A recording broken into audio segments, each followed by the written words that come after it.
Well, good afternoon, everybody. So we're in the last stretch of Aviation Festival Asia. How's it going? People learning stuff? You enjoying it? Hope so. Well, we have a wonderful panel now about the impact of COVID on Chinese Airlines' international network and the way forward for them. So I'm going to invite to the stage my two panelists, Mr. Zhang Wuan from Spring Airlines and Wang from Hong Kong Airlines. Gentlemen. Hi, Henry. Thank you. Please. Hi, Henry. Nice to meet you. Please. Gentlemen, you represent one of the most critical, most valuable commercial aviation markets in the world, perhaps the most valuable. And the people in the audience, including other airlines, airports, technology companies, and more, are very curious to get your perspectives. So let's get into this. One, can you please tell us a little bit about Spring Airlines and its reopening plan? Thank you. It's a great pleasure to be here. Let me talk about Spring Airlines.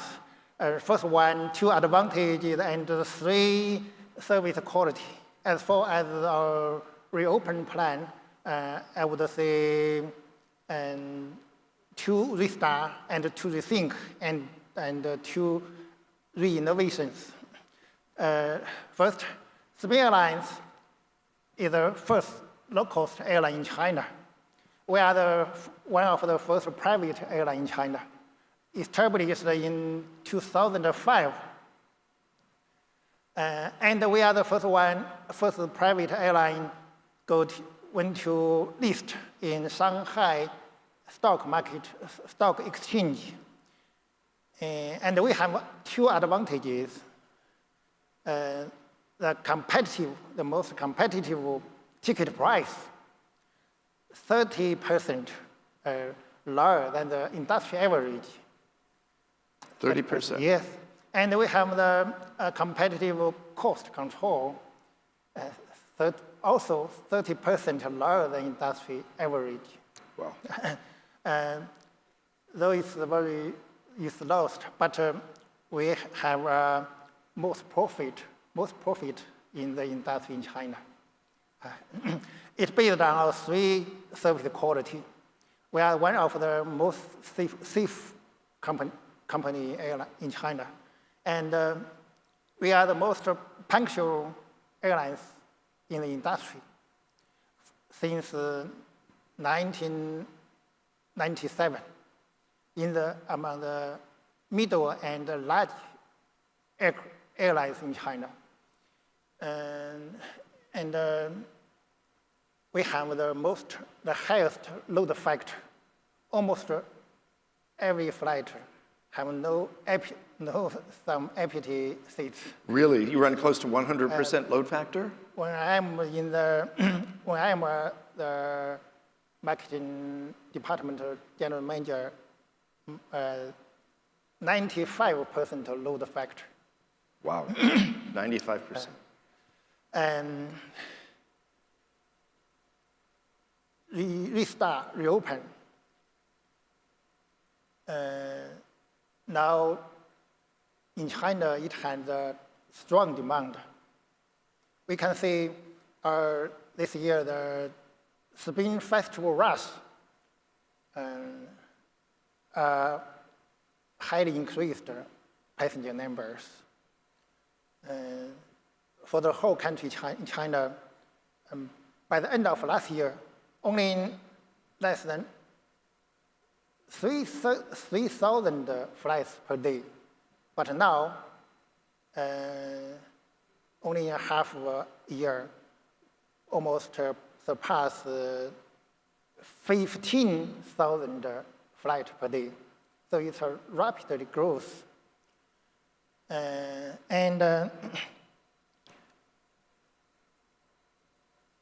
We almost, for Spring Airlines, the domestic capacity almost surpassed the year in 2009. But the international market only 20% resume. So we have many work to do. But we face two restrictions. The first one is the requirement of the safe operation. The AAC governor asked we gradually restart our capacity. And maybe some travel demand gradually restart and released. And we have another restriction.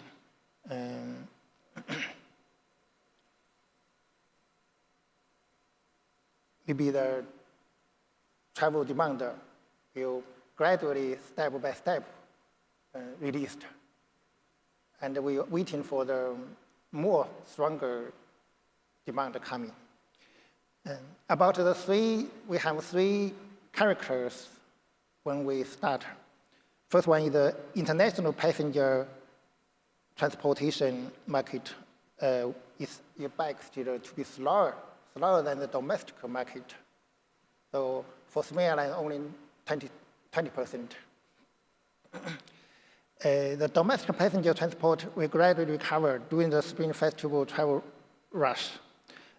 Starting from this summer and autumn season, maybe it will grow faster, gradually warm up and recover about 3/4 of the pre-pandemic time. International passenger traffic will recover about 1/4 to reach 1/4 level of pre-pandemic level. And maybe it's international market need 1 year or more time to be fully recovered. We already seen some scenarios in China, and some tourist attractions are overcrowded in the Spring Festival time. When this time I come to Singapore, I left in Shanghai Pudong Airport. The border officer told me that he saw many passengers go abroad by flying with Spring Airlines. I told him because we reopened many flights to Southeast Asia and and Japan, Korea, and other destinations. We started faster than some other airlines.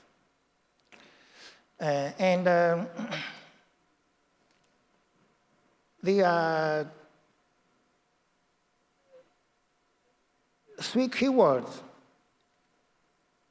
after China's group outbound reopen, group outbound tourism reopen. Three keywords, one is strong demand, second is sunshine, the third is in a popular style of ordinary consumer. And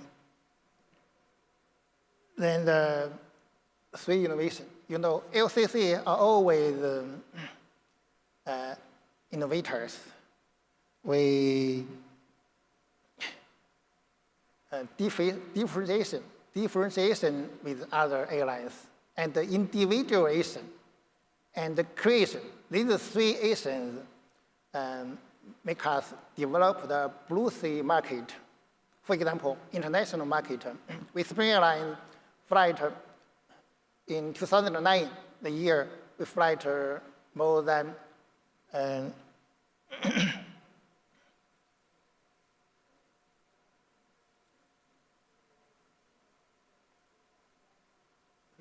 18,700 international flights, only less than big three in China. Big three, Air China and Southern China and Eastern China, China Eastern, China Southern. So the most destination Southeast Asia, more than 8,000 flights in 2009. So, and the next keyword is sunshine. sunshine-oriented destination. After 3 years of the pandemic, many people want to go to sunshine destination, such as Singapore, Malaysia, and Cambodia, Thailand. This is our advantage market for low-cost airline. And the ordinary consumer is a big demand, benefit to our LCC airlines in China. Okay, thank you. Wayne, the past few years have not been easy for Hong Kong Airlines. Obviously, we're, I think, all very aware of the challenges that you all have faced. How did the airline manage to survive? I mean, there was a lot of speculation about would the airline make it? You did, which is obviously good news. What did you do to survive this terrible, terrible situation for the past few years? All right.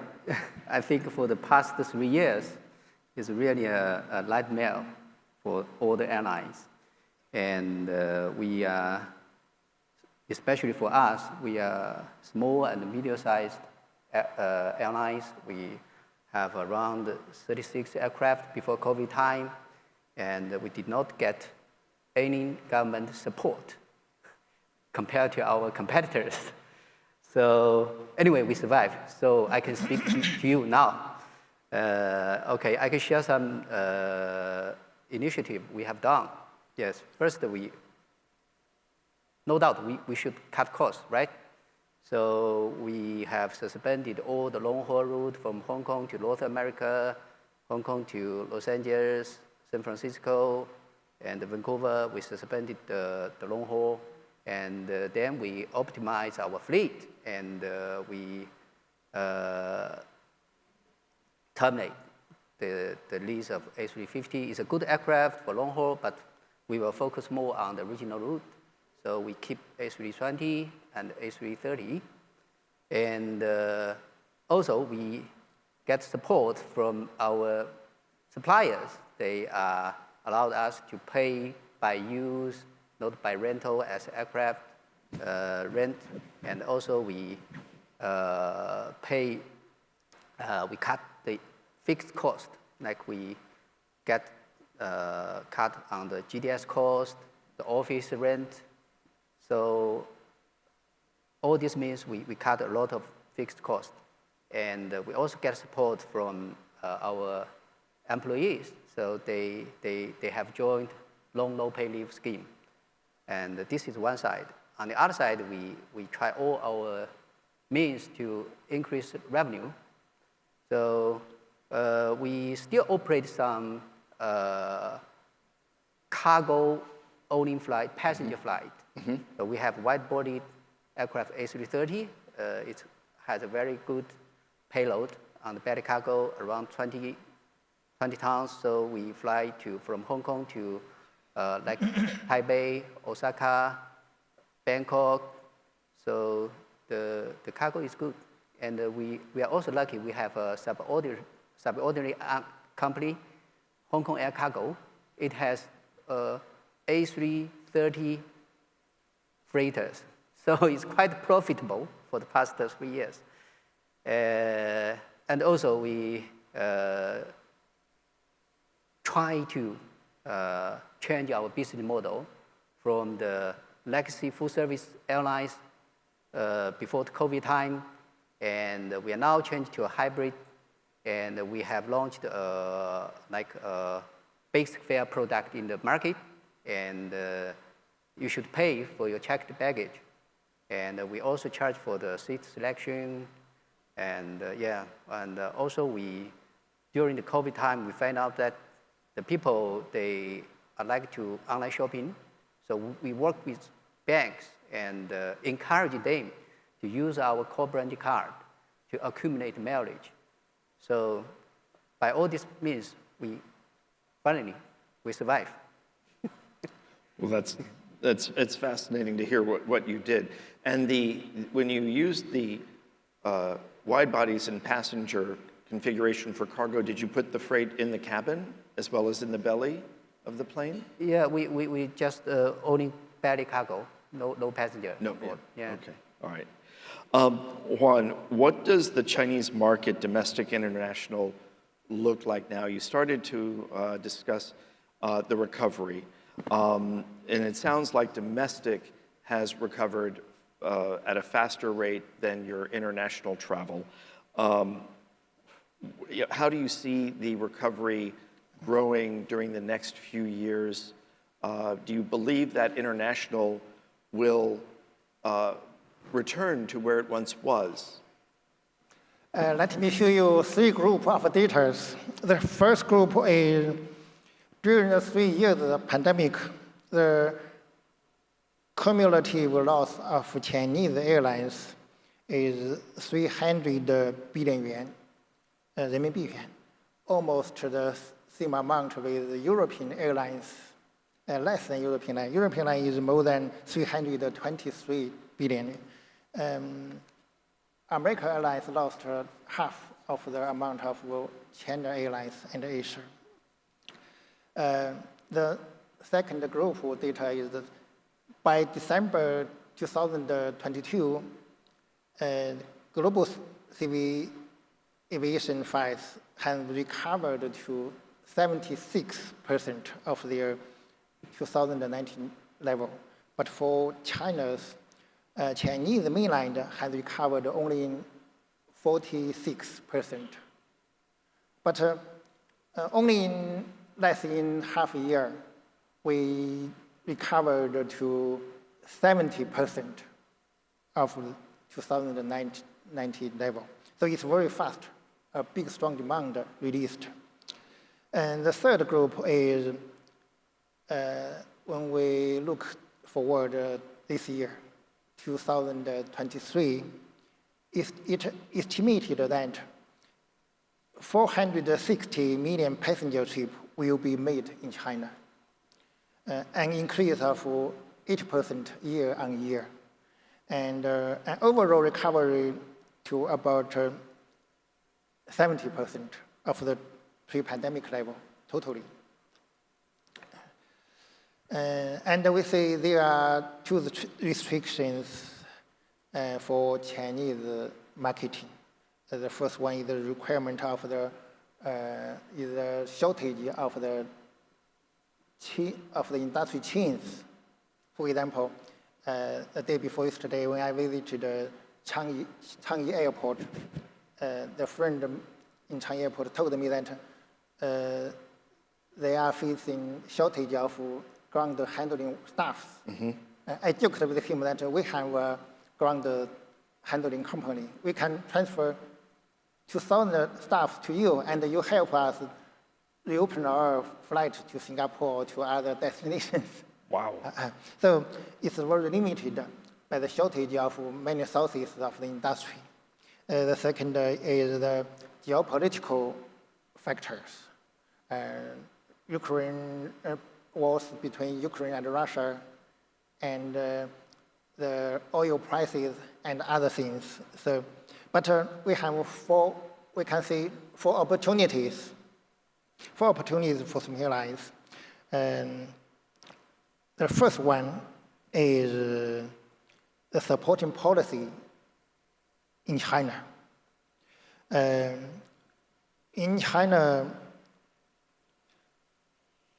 we have been a big help for the subsequent development of the government, the load and many policies. I think these have laid a solid foundation for the health of our local development. And the second opportunity is China is a big market. You see, our tourism industry is the biggest or at the top of the whole world. And the tourism industry scale is the biggest. And the outbound market is at the top over the world. And so we can see it's in China, every single province, its GDP economy and its population is bigger than any country in the Europe. For example, Guangdong province, its economy and its population is bigger than over 140 countries. So we have a big market. This is our second opportunity and advantage. The third is low-cost airlines. You see, low-cost airlines, we start faster than full service because full service, especially is long-haul international flight, is very difficult to restart.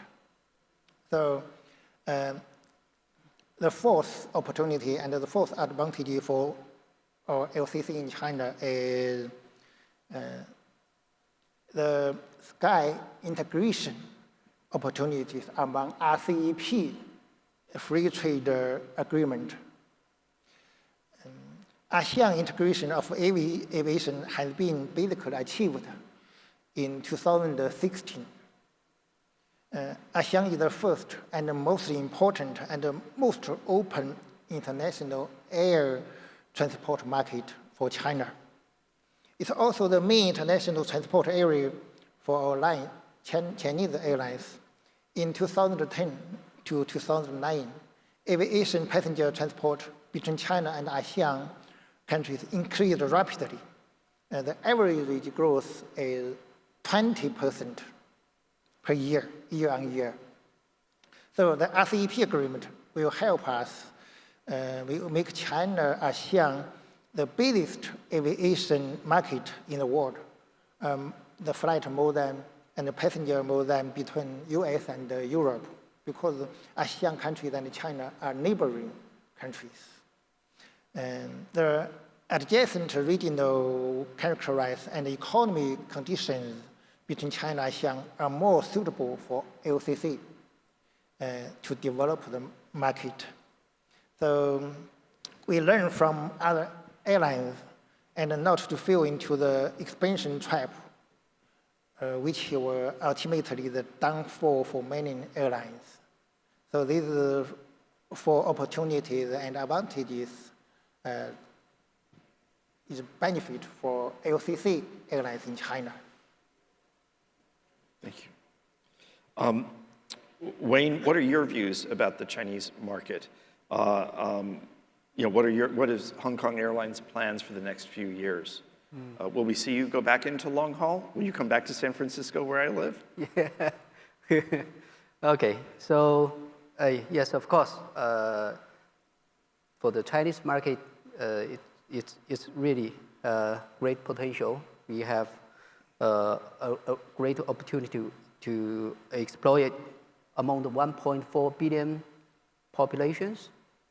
Around 1 billion people, they did not get a chance to take a flight.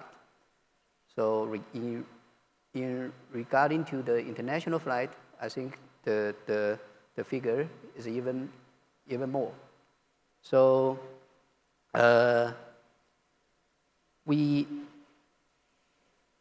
as the past 3 years, for Chinese mainland, they impose a very, the government imposed a very strict COVID measures, and most of the international flight we have been suspended. So the rich people, the affluent people, they can afford to international travel. They have been holding up for 3 years. And also for the cross-border travels, China has eased some measures. They open up, but for cross-border, you still had undergo the test. The good news is that they have changed from the PCR test to the RAT test, but it is not easy as before. And also, according to the CAAC's statistics, last month, only 9% of international flights was resumed. So the demand is huge and the supply is less. So I think that's the opportunity for us. For Hong Kong Airlines, we based in Hong Kong, we will build up a very strong regional network. And we fly to Northeast Asia, fly to Japan. We fly a daily flight to Sapporo from north of Japan, and double flight daily to Narita, triple flight daily to Osaka, and daily flight to Okinawa, and we will soon resume the flight to Fukuoka and Kagoshima, and also fly to Taipei. And for mainland, we not only fly to Beijing Capital Airport, we will also fly to Daxing Airport, new airport, very good facilities. And we fly to Shanghai, Pudong, and we also will fly to Hongqiao Airport in April, and we fly to Hangzhou, Nanjing. I think this network is very, very important for us, and we also fly Southeast Asia, like Bangkok, we have 4 flights daily. The demand is huge, even after the Chinese New Year, the traditionally low season. But last month, we have around 96% of loading factor on this route, and the average yield is doubled. We also fly to Manila and Hole, and this flight we will work as a feeder flight to the long haul. We did not want to touch the long haul market in the near future, but we work with the other big airlines like Air Canada or United Airlines. We work as their feeders. And also, I think for the past 3 years, there are also big changes in Hong Kong Airport, and they build up a third runway. They did not stop it. And soon there will be a new passenger terminal in service. And they are going to build not a city airport, but airport city, because we have a Hong Kong Zhuhai Macau Bridge to connect to the west part of Great Bay Area. And in the Great Bay Area, we have over, in Hong Kong, only 7 million people, but in Greater Bay Area, over 100 people there. And the airport going to connect the Great Bay Area with the ferry service, the big bridge, and the shuttle bus. In future, the passengers can go directly to the new terminal departure hall without clearing the customers and the immigrations in Hong Kong. So I think this airport is built for the Great Bay Area. So the potential is huge for us. Thank you. Wang, overall, low-cost carriers don't seem to have much market share in China. And considering in some parts of the world, for example, in Europe, where they account for 60% or maybe more of the capacity, why is it that LCCs have such low share in China? And what are your views on the development of that segment in the country? Will it grow? Will there be more competition at within the LCC sector in China? Sure. Just as you mentioned, we have a low share in the market compared with America and Europe countries. Only 9%, the latest data, 9% for locals in China. In my opinion, there are 3 main reasons. One is our competitors are very strong and big 3 airlines in China: China Southern, China Eastern, and Air China. They have many key resources in the industry, and flight route, and slots, and many policy support. Both full-service airlines and LCC airlines have a big market in China, have a huge market in China.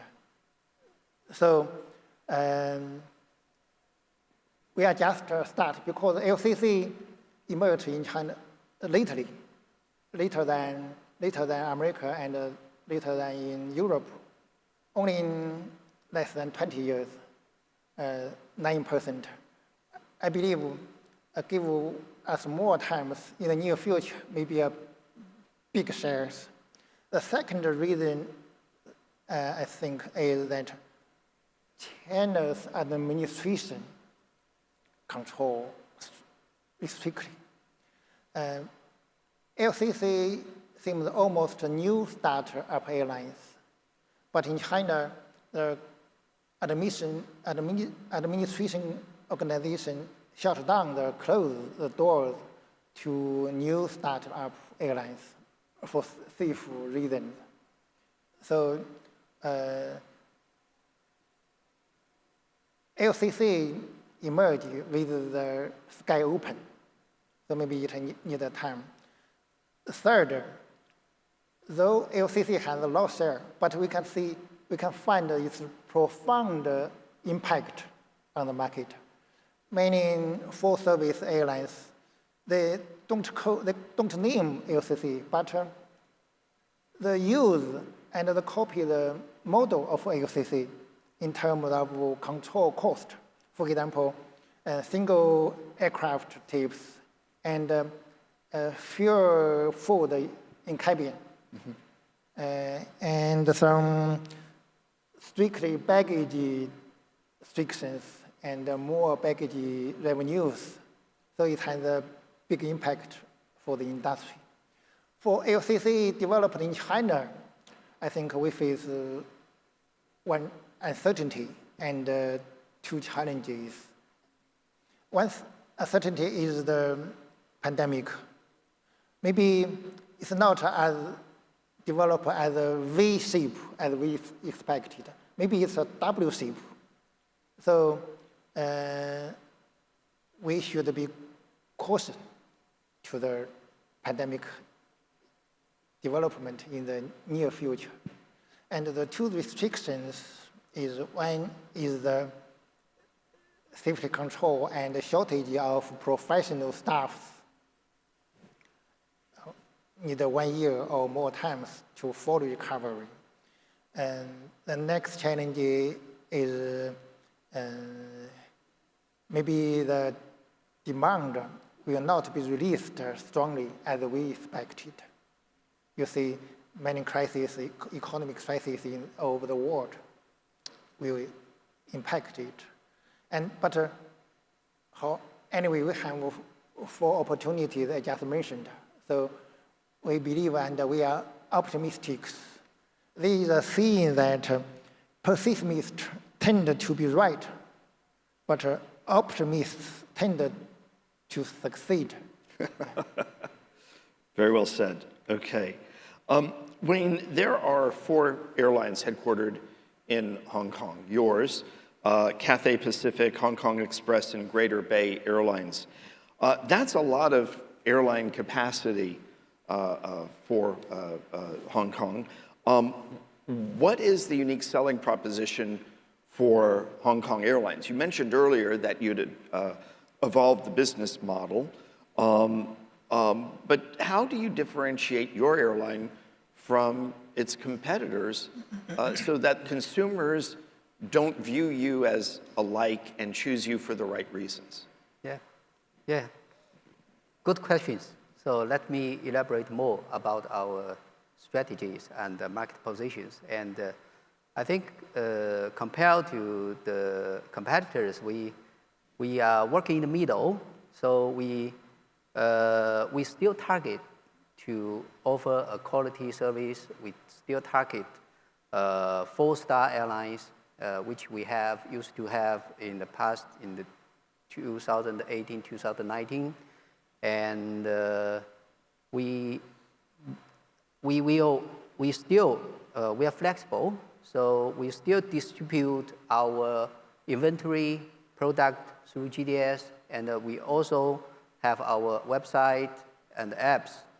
And we also will offer a very simple hot meal in flight. But if you want more, okay, we can have, but you should pay. And so we still have a run FFP program, right? Not like low cost. So we have we will encourage them to take our flight, to accumulate our mileage and all using a co-brand credit card to acquire more mileage. So I think as I mentioned before, we will work as a hybrid model and to offer more flexibility for the customers.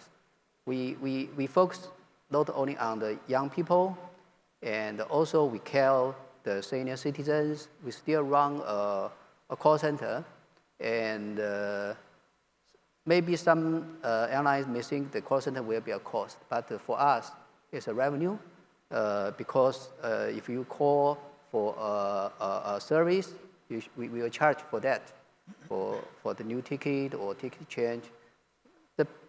The people, the passengers accept this. So I think that's our strategies. Yeah. Thank you. Thank you. The session title, we talk about international network and greater collaboration opportunities. So I'd like to ask each of you about your strategies for international. Wang, I'd like to start with you. What areas is Spring looking at to cooperate with international airlines? Is that a big focus for you or not? What do you hope to do?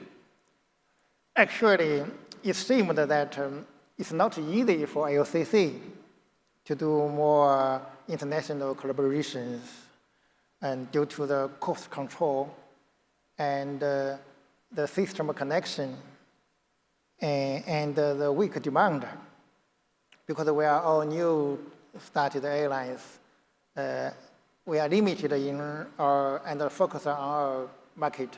So they don't have a strong demand to do some international cooperation. But now it's more and more important for us because we develop international marketing. So we have a big room to do some international cooperation. In my perspective, there are two-level international collaborations. The first is the corporate strategy level. For example, capital collaborations or share exchange and the digital technology shares at the business level. For example, a network or connect service or human resource training and exchange and some data shares called shares, or some feeding corporation agency shares, and with more market we developed, more collaboration we need. So when we do some more international collaboration, it means our local airlines are matured. Thank you. Wayne, I'm going to ask you the last question, which is obviously we'd like to understand Hong Kong Airlines' international strategy and how you view collaboration, but I'm wondering if you could also share what you see as challenges to collaboration with other airlines from the perspective of Hong Kong Airlines as well, please. Yeah, we as I mentioned, we work closely with our partner airlines in Hong Kong. Hong Kong is an international hub. We have nearly 20 co-share partners and 80 interline partners. So I think the main obstacle we are facing is that we should, the cooperation, we should mutual beneficial, and we should be patient. And sometimes we should tolerate with each other because we, for example, we are hosted, we have a PSS system. We are hosted by the Travel Sky. And Travel Sky is dominated in the mainland and the market, all airlines use the name. But for the rest of the world, you should be more open. So we as airline users, because we are their biggest customers outside China, so we work close with them. So it's good. So we have a lot of outcomes. So not only for airlines, and we also closely with like the ferry service, and we have a co-share with the ferry. You know, in international Hong Kong International Airport, we have a ferry there, right, and connect from ferry to the Shenzhen, Guangzhou, Zhuhai, and it's very convenient for them to take the flight. And we have co-share with them, and we also work with the shuttle bus companies. They will have passengers from the Hong Kong, Zhuhai, Macau Bridge, from the west part of Guangdong province. And we also, in future, will work with the high-speed railways. And you know, the high-speed railways, they can, there is a station in the downtown Hong Kong, and the government arranged the co-location arrangement so you can clear the immigration in one stop in the downtown. So it's very easy for the people from the southern part of China to take high-speed railways to the Hong Kong and take our flight in the same day. So the potential is huge for us, and we will work with them. And I think another obstacle for us is the safety issue, because now these days, all the authority, they have a very strict safety regulations, for example, the data privacy issues. So we will follow this rule closely. Of course, it will increase our cost in future. Okay. Right. Okay, thank you.